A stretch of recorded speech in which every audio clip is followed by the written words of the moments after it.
एक पेशेंट जिसके डोनर के अंदर कोई वायरस पहले मौजूद था, हो सकता है उसका कोई ज़र्रा अभी भी मौजूद हो, जो एक्टिव तो नहीं है क्योंकि इम्यूनिटी अच्छी थी, लेकिन जब ट्रांसप्लांट इधर लग गया तो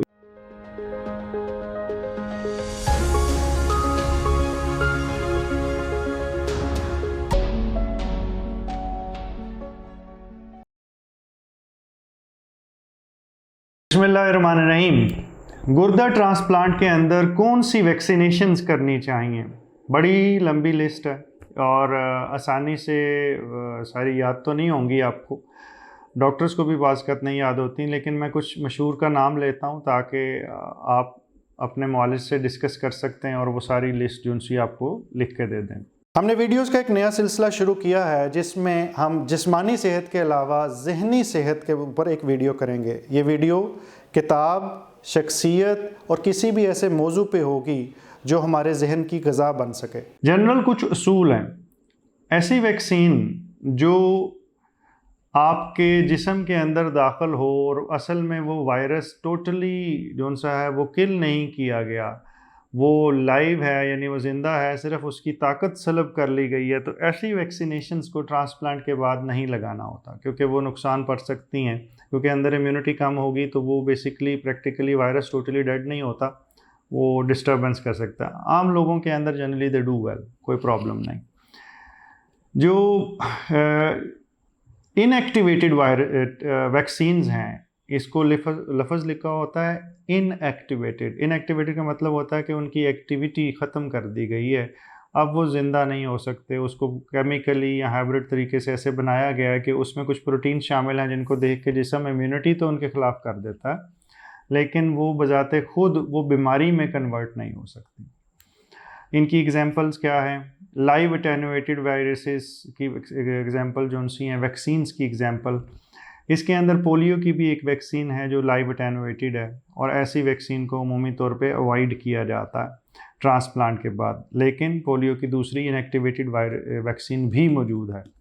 दूसरी तरह इन्फ्लुएंज़ा जो सबसे ज़्यादा वैक्सीन अमूमी तौर पे मशहूर है, आम लोगों को पता है, उसके अंदर भी लाइव एटेनुएटेड मौजूद है जिसको अवॉइड करना चाहिए ट्रांसप्लांट से 4 हफ्ते के पहले और ट्रांसप्लांट के बाद तो बिल्कुल ही नहीं। अब वैक्सीनेशन ज़्यादातर ट्रांसप्लांट से 1 महीना या शायद 1.5 महीना पहले अपनी कंप्लीट हो चुकी होनी चाहिए।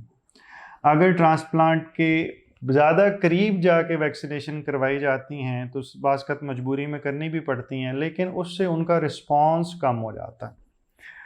इसके अंदर इन्फ्लुएंज़ा की वैक्सीन शामिल है जो फ्लू शॉट कहलाती है, और अगर फ़र्ज़ करें कि वो पहले नहीं किसी वजह से लगी और कोई ट्रांसप्लांट करने के फ़ौरन बाद पता चला है कि एक एपिडेमिक पड़ गई है और इन्फ्लुएंज़ा आ चुका हुआ है, सीज़न है, तो ये उन चंद वैक्सीन्स में शामिल है जो 4 हफ्ते के अंदर भी इनएक्टिवेटेड वाली लगाई जा सकती है। बाकी सारी वैक्सीन अमूमी तौर पे 4 हफ्ते के बाद रिकमेंड की जाती हैं।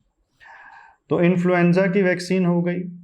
इसके बाद जो हमारी हेपेटाइटिस बी की वैक्सीनेशन है, वो उसके बारे में अलहदा वीडियो भी मुकम्मल बनाई जा सकती है, लेकिन वो तमाम इंसानों की होनी चाहिए, नेचुरली हमारे पेशेंट्स की भी होनी चाहिए। जो निमोनिया की वैक्सीनेशन है वो 2 किस्म की होती है, एक PCV13 होती है और एक 23 वाली। इसके अंदर होता ये है कि PCV13 वाली जो सी है वो एक दफ़ा लगे तो उसके 8 हफ्ते के बाद यानी 2 महीने के बाद दूसरी लगनी चाहिए यानी 23, और फिर हर साल ये 13 वाली PCV निमोकोकस के नाम से, ब्रांड नेम्स बहुत सारे हैं, 13 जो सी है वो सालाना लगनी चाहिए। और ये भी आइडियली महीना इसका कोर्स जो सा है वो ट्रांसप्लांट से 1 महीना या कम से कम 4 से 6 हफ्ते पहले मुकम्मल हो जाना चाहिए।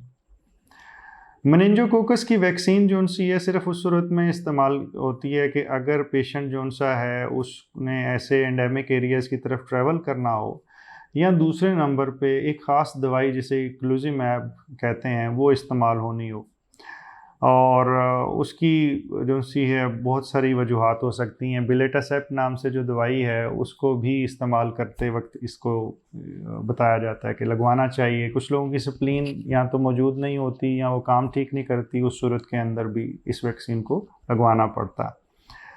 हर्पिस जोस्टर इन्फेक्शन जो सा है, जिसे शिंगल्स भी कहते हैं, उसकी भी वैक्सीनेशन मौजूद है। उसमें थोड़ा सा फ़र्क है कि 50 साल से नीचे लोगों को कितना फ़ायदा हुआ और 50 साल से ऊपर लोगों को ज़्यादा फ़ायदा होता है। इसमें थोड़ी सी कंट्रोवर्सी मौजूद है, बट इट हेल्प्स। मीज़ल्स की वैक्सीन मौजूद है, मीज़ल, मम्स, रूबेला, और ये सिंगल शॉट के अंदर मौजूद है। उसको भी इस्तेमाल जो सा उसका केयरफुल होना चाहिए। और प्रेगनेंसी अगर फ़र्ज़ करें, प्रेगनेंसी चाइल्ड बीयरिंग एज की फ़ीमेल है, तो ट्रांसप्लांट से पहले ये वैक्सीनेशन मुकम्मल हुई हो तो बेहतर है। और फिर भी चांस ये है कि बाद में इम्यूनिटी ने शायद उतनी अच्छी एंटीबॉडीज़ ना बनाई हो, तो उनको मॉनिटर करने की भी ज़रूरत पड़ती है। फिर इन्फ्लुएंज़ा का ज़िक्र हो गया, निमोनिया का ज़िक्र हो गया, हमने इसके बाद हर्पीज़ का ज़िक्र कर लिया, मेनिंजोकोकस जो गर्दन तोड़ बुखार है उसकी वैक्सीनेशन का ज़िक्र हो गया, हेपेटाइटिस बी की वैक्सीनेशन का ज़िक्र हो गया। इसके अलावा बेशुमार और वैक्सीन्स हैं, yellow fever and this and that, जो अमूमी तौर पे हमारे पॉपुलेशन टारगेट में शामिल ज़्यादा नहीं होती, लेकिन इन जनरल उनकी रिकमेंडेशन है। अगर आपने उन एरियाज़ में ट्रैवल करना है ट्रांसप्लांट के बाद, तो फिर बेहतर है कि बाज़ लोग ट्रैवलर्स होते हैं, बाज़ लोगों की जॉब डिस्क्रिप्शन ऐसी होती है कि उन्होंने अफ्रीका भी जाना है, उन्होंने दुनिया में फिरनी है, तो फिर उनके लिए कुछ वैक्सीनेशंस की लिस्ट ज़रा मुख्तलिफ और लंबी हो सकती है। इन्फेक्शन से रिलेटेड कुछ और भी प्रिवेंटिव मेजर्स होते हैं, वैक्सीनेशन सिर्फ उनमें से एक है, और एहतियात जो उनसी है वो बहुत ही इम्पॉर्टेंट है। और ये भी देखना पड़ता है कि वो एक पेशेंट जो उनसा है वो जिससे किडनी ले रहा है उसका जिस्म किन किन चीज़ों से इम्यून था। एक पेशेंट जिसके डोनर के अंदर कोई वायरस पहले मौजूद था, हो सकता है उसका कोई ज़र्रा अभी भी मौजूद हो, जो एक्टिव तो नहीं है क्योंकि इम्यूनिटी अच्छी थी, लेकिन जब ट्रांसप्लांट इधर लग गया तो इसमें एक्टिव हो सकता। तो उसके लिहाज से वैक्सीनेशन के साथ साथ प्रोफाइलैक्सिस, और किसी पेशेंट को कुछ दवाई कम और कुछ ज़्यादा करनी पड़ती है, ये भी एक क्रिटिकल डिसीजन है और इसका भी फ़ैसला आपके मुआलिज ने करना। तो अगर मैं अब समराइज़ कर सकूं, मोटी मोटी वैक्सीनेशन का मैंने ज़िक्र किया, तो ट्रांसप्लांट से 1 महीना पहले अपनी वैक्सीनेशन मुकम्मल कर लीजिए, और ट्रांसप्लांट के 1 महीना बाद तक भी कोशिश करें कि अपनी वैक्सीनेशन जो उनसी है वो कोई और अगर लगवानी हो तो उसे डिले किया जाए। इन जनरल बाज़ लोग 6 महीने तक डिले करने का कहते हैं, लेकिन ज़्यादातर 4 हफ्ते के बारे में तो जनरल कंसेंसस है। सिवाय एक पॉसिबिलिटी के इन्फ्लुएंज़ा की एपिडेमिक माशरे में आ गई है और हमारे मरीज़ को लग सकती है, उस सूरत में इनएक्टिवेटेड वैक्सीन बाज़ पोस्ट ऑप पीरियड में भी लगाई जा सकती है। अल्लाह ताला आपको किसी भी ऐसी बीमारी से बचा के रखे और मुकम्मल ज़िंदगी दे, दूसरों की ज़िंदगी मुकम्मल करने का शर्फ अता करे। शुक्रिया।